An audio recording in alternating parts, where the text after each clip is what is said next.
来乡亲啊，继续来看顶礼拜六的深夜，桃园市发生着警匪刺战，有一个少年员警来调枪，加在无性命危险。事后有不少的员警就忙来压料，讲当时勤务指挥中心的通报，并无讲歹徒有枪，敢若讲牵涉着刑案。害基层的员警在不知情的状况下，面对着火力真强的枪手，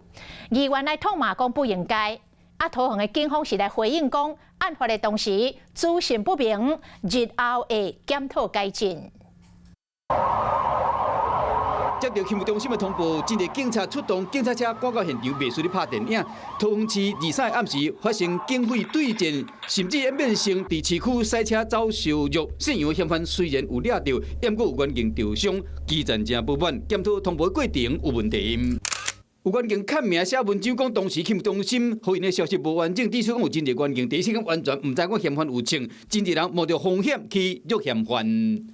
有警局的同仁向我们陈情，同时也在这个脸书来控诉，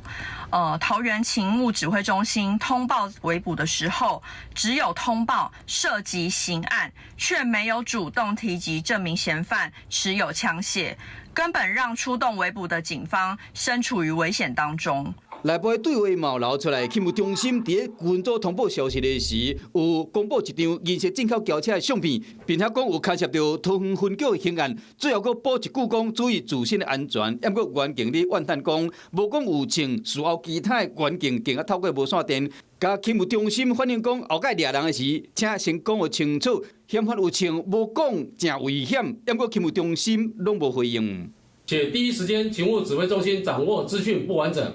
仅能就已知涉案车型、车号立即通报，针对重大或敏感案件通报拦检围捕时的及时性及精准性，将检讨测进。英勇的警察调枪，基层真唔甘。针对这点，桃园分局回应讲，因为第一时间状况不明，这意思讲通报内容无清楚，会阁检讨改进，只唔望讲莫阁有警察受伤。Hello， 我是雷亚。想要抢而先掌握最及时的新闻资讯吗？赶快订阅、按赞、开启小铃铛，锁定华视新闻 YouTube 频道。